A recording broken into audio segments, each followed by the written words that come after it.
pessoal, estamos aqui de volta, né? Marquinho Martinelli, aqui da Sicoob Cred Assis, que eu sou o diretor-presidente, né? O presidente da diretoria executiva, também professor universitário, mestre e doutor pela Universidade Federal de São Carlos. Tenho, assim, uma carreira de professor e uma carreira de executivo em instituição financeira do tipo cooperativa, né? Uma sociedade cooperativa. Então, nesse papel, né? Nesse lugar de fala, eu estou trazendo também blocos de conteúdo, porque eu dou aula também de administração financeira na universidade e eu queria compartilhar esses conhecimentos com vocês dentro do nosso Cred Assis Cast, que é um projeto de educação financeira que a gente faz para a comunidade a partir daqui da unidade de São Carlos, para todo o centro do estado de São Paulo, e como estamos pela internet, podendo chegar aí ao Brasil todo. A nossa cooperativa de crédito é ligada ao sistema Sicoob. Então aqui a gente chama Sicoob Cred Assis. Temos cerca de 3.000 pessoas envolvidas nessa comunidade e temos aí a pretensão de que elas também compartilhem esse material com outras pessoas que precisem, que pode ser interessante levar esse conhecimento ou essas reflexões para as pessoas tomarem suas decisões baseada em informações que ela recebe. O tema que eu separei hoje para conversar com vocês é bem curtinho, não é nada muito sofisticado, mas é para a gente pensar novamente em fluxo de caixa. A ideia de fluxo, né, de algo que continuamente acontece. A ideia de caixa, né, a ideia de que você tem, em geral, a entrada e a saída de recursos e um certo estoque de recursos dentro dessa caixa. Basta imaginar uma caixa d'água.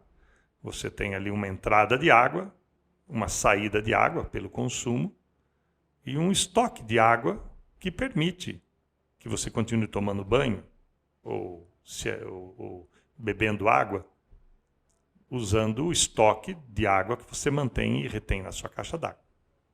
E quanto triste seria se você tivesse sede e não tivesse mais água na sua caixa d'água. Quão triste seria você precisar tomar um banho e não ter água para tomar banho, porque você saiu muito mais água da sua caixa d'água e não entrava mais ou entrou muito pouca água na sua caixa d'água, de maneira que você consumiu todo o estoque e a sua reserva de água. Então essa analogia, né, só para fazer uma imagem mental, é a mesma para fluxo de caixa quando se fala em recursos financeiros.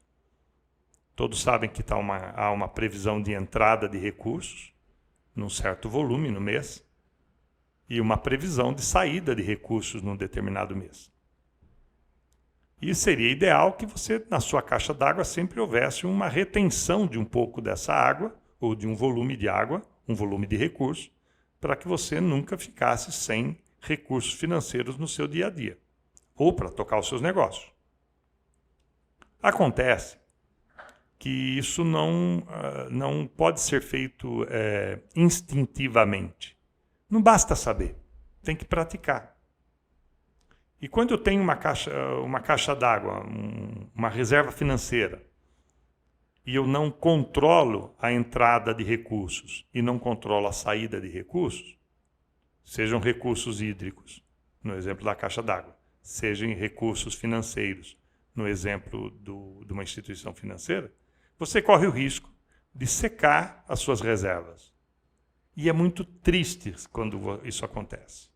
É muito complicado quando isso acontece. Então, eu recomendo que você monte o seu fluxo de caixa no modelo mais simples e mais adequado à sua realidade. Pode ser uma folha de caderno feito à mão, pode ser uma planilha de cálculo, pode ser um software especializado em controles financeiros, pode ser um painel na parede onde você anote as previsões do que vai entrar e a previsão do que vai sair. Não importa o método, mas importa a prática, é necessário fazer. Se eu faço a previsão do meu fluxo de caixa, eu consigo antecipar a minha necessidade financeira. Eu consigo perceber se num dado período, ou num dia, ou num dado mês, a previsão é de sair mais recursos do que vai entrar. E se eu tenho essa previsão, eu posso me planejar melhor.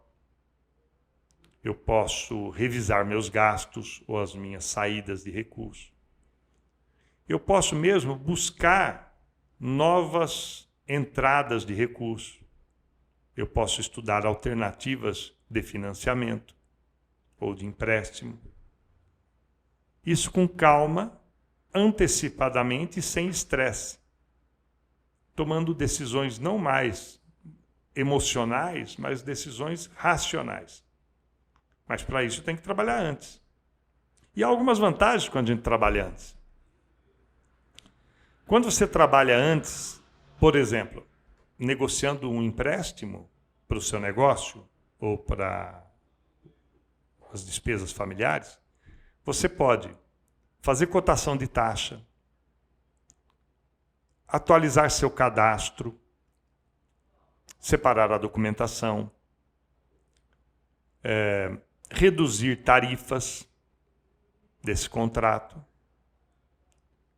pensar melhor o que fazer com os recursos, aonde eles serão empregados mais eficazmente, como eu consigo trocar, às vezes, uma dívida que custa caro em termos de juros por uma dívida que custe mais barato em termos de custo de taxa efetiva de juros. E eu consigo fazer isso com qualidade de vida, sem estresse. Agora, pensa ao contrário.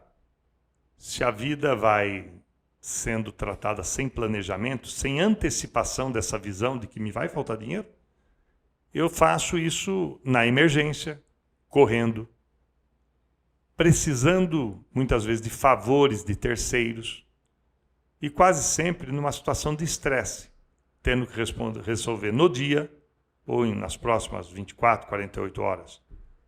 Dado que eu não me antecipei, estou fazendo em cima da hora, ou mesmo muitas vezes fazendo o que eu tinha que fazer atrasado. E aí estressa você, estressa o seu gerente de banco, estressa o atendente do telemarketing, se o banco é digital, por exemplo. Estressa a família, estressa o seu funcionário que trabalha com você, o seu sócio. Então, eu recomendo que você dedique mais tempo ao seu fluxo de caixa, que pode ser anual, pode ser semestral, pode ser analisado trimestralmente, mensalmente. Mas, honestamente, fluxo de caixa, eu recomendaria que toda sexta-feira você olhasse pelo menos os próximos 15 dias, no mínimo, para que você pudesse, ao final de uma semana, já ir pensando nas estratégias que na segunda-feira você colocaria em ação. A isso também a gente chama de motivação, né? O motivo que te leva a uma ação. Então, se eu tenho um motivo, por exemplo, sei que daqui 10 dias terei um problema de fluxo de caixa. Eu tenho 9 dias para negociar, buscar alternativas, resolver o problema sem me estressar com isso. Isso é gestão, isso é administração, isso é administrar. Existem aqueles que trabalham muito, mas administram pouco. Existem aqueles que fazem muito, eles sabem fazer, mas não sabem gerir, eles não são gestores. Então, eu queria que você pensasse em tomar as rédeas da sua vida e fazer gestão. Faz um bom fluxo de caixa, perceba o que vai acontecer nos próximos 15 dias e antecipe seus movimentos. No mínimo, pessoal, você vai ser um bom gestor de riscos, porque você vai correr menos riscos. Mas que riscos são esses, professor Martinelli? Risco de tomar a decisão errada, risco de tomar um crédito a juros muito elevados, risco de fazer gastos desnecessários justamente às vésperas de um momento em que você ia precisar dos recursos para cumprir uma obrigação que já foi assumida anteriormente. Então, o risco de inadimplência, nós sabemos o quanto difícil a vida para quem tem o nome sujo, né, popularmente dizendo, quem tem um credit score baixo. E outra vez eu disse aqui sobre você cuidar bem do seu cadastro e isso informar como é que está a sua nota no Credit Score, a sua nota no SCPC, a sua nota no Serasa, porque todos esses sistemas eles medem a possibilidade de você virar inadimplente ou ter problemas de inadimplência. Então, uma boa gestão financeira passa por essa ideia do fluxo de caixa e se antecipar, ver antes, né, o que vai acontecer pelo menos nos próximos 15 dias e ter o tempo e a calma necessária para superar as dificuldades. E eu tenho certeza que você pode e você consegue superar as dificuldades, né? Só estou propondo que, ao invés de superar a dificuldade na correria, em cima da hora, você supere as dificuldades se antecipando. E uma das ferramentas que colabora para essa visão antecipada dos problemas é a gestão de um bom fluxo de caixa, né? Um método de fluxo de caixa. Aí na internet você vai ver vários modelos, né? Baixa na internet vários modelos, softwares, aplicativos. Mas eu disse, não pode ser uma folha de papel. O importante é você fazer um exercício semanal de montar seu fluxo de caixa e analisar seu fluxo de caixa pelo menos para os próximos 15 dias. Você vai ver que vai melhorar muito a relação que você tem com a sua instituição financeira. E se for aqui na cooperativa de crédito, melhora bastante as condições de tomada de empréstimo ou de contratação de produtos financeiros, quando a pessoa tem calma e tranquilidade para fazer esse movimento. Então essa foi a dica de hoje. Nós vamos depois voltar a esse assunto em algum momento, quando a gente estiver falando de orçamento, que é uma palavra assim que todo mundo sabe, todo mundo deseja, né? Mas pouca gente faz. E em outro momento a gente vai falar de fluxo de caixa combinado com o orçamento, que pode ser um orçamento pessoal, pode ser um orçamento empresarial, mas também é uma boa prática a gente trabalhar com essas duas peças, que é fluxo de caixa e orçamento. Até a próxima!